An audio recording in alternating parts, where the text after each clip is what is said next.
Hey guys, and welcome to Quality Shot. Right, we're going to go over the first quarterfinal. It's a preview. Yes, it is of the Australian Open 2022 quarterfinals. And first of all, it's Nadal versus Dennis Shapovalov. And we're going to go through a little bit about their route to this particular point, who they will potentially be facing if they win, and also how they've been playing, potential tactics that might be utilized as well.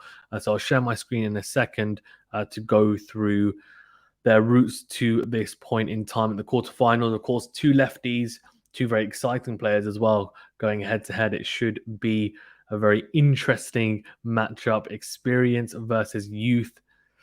Who's going to come out on top, the Spaniard or the Canadian? Right, let's go into their routes to the quarterfinal then.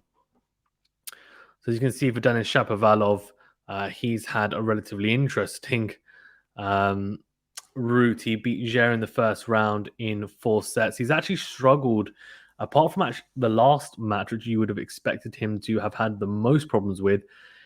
Against Zverev, he actually managed to win that in straight sets. The others, he dropped at least a set in those matchups. Zverev and Kwon was a really tough match that went to 5.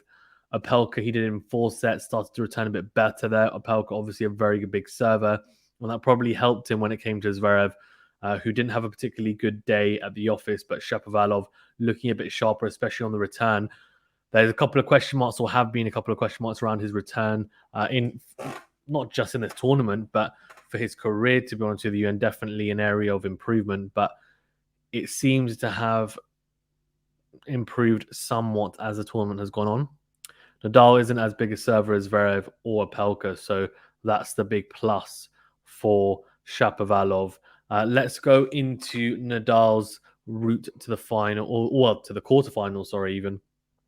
And then we'll go into it from a tactical standpoint. So as you can see here, Nadal, we all knew looking at the draw that his route to the final would be very tough. He had a couple of, let's say, potentially fortunate upsets occur. So first of all, he faced Giron, the American, in the first round, won that pretty comfortable in straight set. Same with Hanfman as well.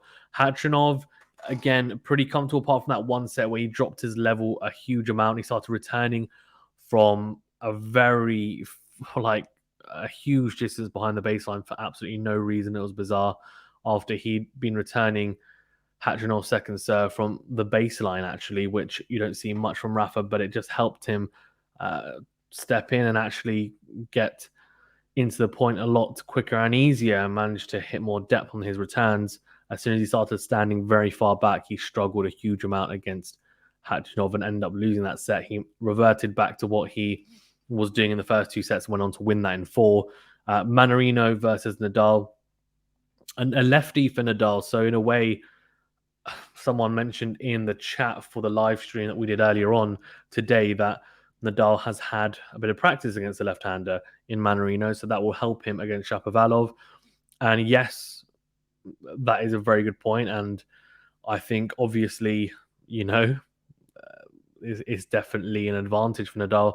The only thing I would say is Mannarino is a grinder, whereas Shapovalov is a power baseline hitter, really, and has a very different game. Likes to come to the net at times as well. Big server, so he's got much more powerful game than Mannarino, who really doesn't hit many winners, if at all. Many deflecting and being more of a counter puncher, but a left-hander is a left-hander, and they are far and few between.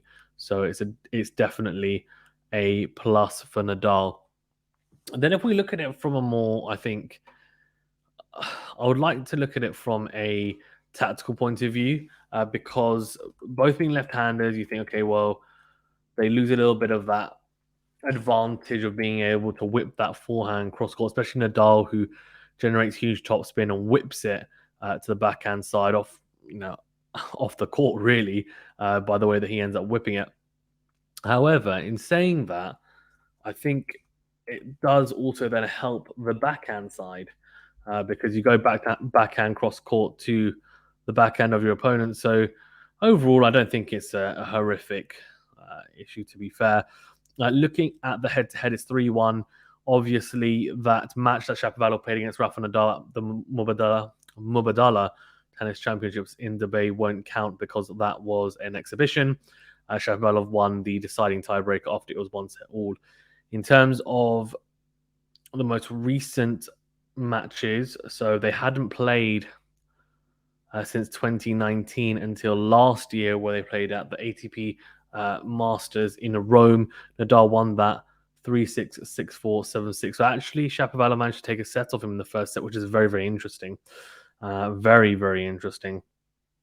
Other than that, Shapovalov managed to win in Canada in 2017, but in 2019, Nadal actually withdrew. So Shapovalov got the win, but technically it's not really a win, is it? So both the same height, left-handed. Of course, Shapovalov with the one-handed backhand, Nadal with a two-hander. It's going to be an intriguing matchup because we know in terms of power, Shapovalov arguably has more power from the back of the court, but in terms of control and precision, you would back Nadal. Now, the one-hander that Shapovalov has, he takes big cuts at the ball on both sides, really. If Nadal can rush Shapovalov, hit very deep in the court, especially with the flatter backhand and at times the whipping forehand, it'll be very tough for Shapovalov in the exchanges. But the issue that Nadal will have is being able to get into those exchanges in the first place. I think on serve, he should have some success, even though Shapovalov's look better on return. If Nadal has a good serving game, which again is a question mark, given that he has tweaked his serve yet again this year. Well, I say this year, I think it was a process from last year. He had a bit of a training year almost. Was injured for a large part of it and then worked on his serve throughout. It's got to a stage where I think he seems to be happy with it. He's been hitting the serve with a bit more oomph as well, hitting it at around the 120 mile per hour mark consistently and into corners. On top of that, he's had more faith in hitting the serve out wide on the juice side, so to the forehand of a right-hander, and that will come in handy against Shapovalov because obviously that will go to his backhand, which is a very good serve to utilize. So for Nadal, those are a couple of positives, but some things to also look out for. He's, I guess, had a couple of hairy moments on serve where he served a double fault or two in a row, and then that set him back in a service game. But overall, it's been quite good. He served a fair amount of aces as well in this tournament, which has been extremely impressive. And as I said, the pace is up and he's hitting his spots quite successfully. So serving bigger than I've seen and better than I've seen for a bit of time, but needs to make sure that it's all pieced together when he does face Shapovalov. Otherwise, there's no point having that tweak if it's not consistent. For Shapovalov, he has a similar issue, although for him it's more his ball toss. If it's windier conditions, he tends to struggle a lot. He's got a high ball toss, and I remember watching him at Wimbledon, and when there was a bit of wind, he struggled a lot. He hit a few aces. He can serve up to the 140 mark, Shapovalov, but the issue with him is it can be erratic at times. Quite a few double faults tend to filter in if he's struggling a little bit with rhythm and also that toss. For him, he needs to return well, shorter cuts of the ball, or at least then give himself more time. The only issue with giving himself more time, that would potentially mean him then standing further back. But for Nadal, he hits that short slice out wide from the ad side really, really well as a left-hander. And similarly, as I said, if he's able to hit that flatter serve out wide on the ad side, then standing too far back may not be a good option. The other dynamic, of course, is not just a serve return for Nadal to Shapovalov, but Shapovalov to Nadal. Now, we mentioned that Shapovalov has a big serve and, has a big serve when it's in full flow. For Nadal, it's going to be intriguing to see how he returns. He hasn't faced anyone who served as big as Shapovalov. Khachanov is a very, very solid server, but he doesn't serve as quickly as Shapovalov. I actually saw both of them in action in the quarterfinals at Wimbledon, and yes, he hits his spot. Yes, he's tall. Yes, he gets a bit of pop on the serve, but it's not the same as Shapovalov, who's explosive through the court when he serves. And Nadal is one of the best returners of all time, but he doesn't quite move as well, I would say, as he has in the past. He's still moving damn well, so it will be intriguing to see where he's at on his returns and how far he stands back. On the second serve, if he's standing back as far as his first serve, he's going to struggle a lot, I feel. He needs to do what he did against Khachanov. If he doesn't want to sound that close, then fine. But Shapovalov's second serve is something that can be exploited at times. So if I'm Nadal, which I'm not, but if I was, I would be standing about a foot behind the baseline at maximum to the second serve of Shapovalov and really put him under pressure, because that's where you can pick up those valuable points on return. And if I was also Nadal, I'd be coming to the net more, making sure that he's approaching. He's very good at the net. The composure's there. You wouldn't want to get into huge rallies of Shapovalov because he does have power to blow you off the court. He also has the ability to hit unforced errors and gift you points, but do you want to take that gamble? I would imagine Nadal wants to be in control of the points, make sure that he's able to dictate with a forehand. That means trying to take on as many forehands as possible, but also try and make sure that he is approaching the net, maybe hitting approach shots to the backhand of Shapovalov and coming to the net and finishing off the points at the net. He doesn't want these points to drag out, I would assume, as well. Shapovalov is someone who doesn't like points to be long anyways, because he likes to try and blow his opponent off the court. So I can see it being quite an explosive affair, genuinely. And then, of course, we have the backhand to forehand dynamics. And I think, realistically, Nadal's backhand should hold up a lot better than Shapovalov's backhand.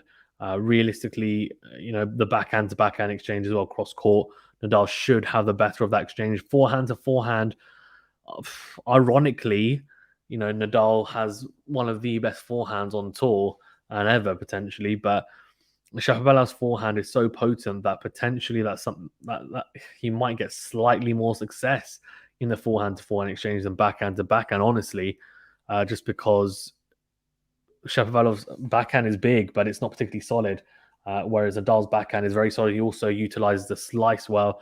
Shapovalov doesn't utilize it as well as maybe he could. His slice is not as potent as Nadal's. The biggest thing for me after watching some of Nadal's games is he needs to ensure that forehand, especially cross court, is deep. Sometimes he gets into this flow where he hits that lasso forehand, but it's shorter and it drags the opponent out sometimes, but a lot of the times it just sits up in the court. It's not clay, so it doesn't kick off as much. He can't really get away with hitting it as short as that. He needs to make sure there's depth on that ball to really push the opponents back. Otherwise, he'll invite Shapovalov onto the ball, and that's then where, for example, his backhand is actually very dangerous, because stepping in, he's very comfortable with Shapovalov taking the ball early there. So he wants to be pushing Shapovalov back, making sure he doesn't have momentum, in the rallies, making sure that he's not able to step in and then come to the net or hit an approach, or even just hit a more attacking ground stroke. And he should have better shot tolerance than Nadal than Shapovalov in this tie. In saying that, there's a lot of confidence to be taken from Shapovalov's recent matches. The Zverev win will be a huge, huge boost to him, and he'll be thinking, let's get to my second ever Grand Slam semi-final, after, of course, making it in Wimbledon. Whoever wins this as well will be facing a very interesting proposition, to be honest with you, which will be either Berrettini or Monfils. I'll do a separate quarterfinal preview for that as well. But in terms of predictions, for me, I'm going to go for Nadal in 4 sets. I do think Shapovalov will win a set. I don't think it will go to 5. Look, I mean, I had a similar prediction for Zverev Shapovalov. I thought Zverev would blow Shapovalov away, and that's not to say that I don't rate Shapovalov. I think he's a fantastic player. I just think he wasn't in particularly good form before that match. Zverev didn't have a particularly good time of it as well. But Nadal should have the experience to be able to maneuver Shapovalov around, utilize, all the skills at his disposal, and potentially as well as thinking, not just hitting, of course, deep into the court and dragging Shapovalov off into. If you drag Shapovalov, away off court, he will sometimes try and go for really expansive ground strokes from those positions and try and go big. His defensive capabilities are nowhere near as good as Nadal. So if Nadal can put him on the back foot, retake the fight to him, and then also hit a few drop shots at times when Shapovalov is pushed back, then I think he will have some major success for sure. That's kind of my read on it.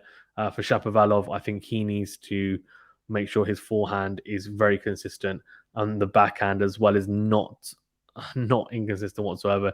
If he needs to go cross court consistently and go cross court, that's the big plus of playing a left hander on his backhand side. He can go cross court, knows that it's not the weapon that Nadal has on the forehand side. But to be honest with you, on the forehand side for Shapovalov, if you can just hit those angles on the forehand, everyone knows on tour that if you drag Nadal off court onto the forehand side where he's stretching, he struggles to be able to be as potent on that forehand side. So he might be thinking, I can have some success in those forehand rallies, but I need to be using the angles correctly. And he would be right in thinking that. And of course, a big serving day will do him some good in terms of his chances. That's all I've got to say on this quarterfinal. If you have any views on it, if you agree, if you disagree, or if you have some other points you'd like to make, please do comment on this video. I also do like the video as well, and subscribe to the channel if you want to become part of the Quality Shot family. And of course, click the notification bell as well if you want to get alerted to all new videos. Thank you very much for tuning in. Stay safe and well, and we'll see you for the live stream later on. Thank you very much.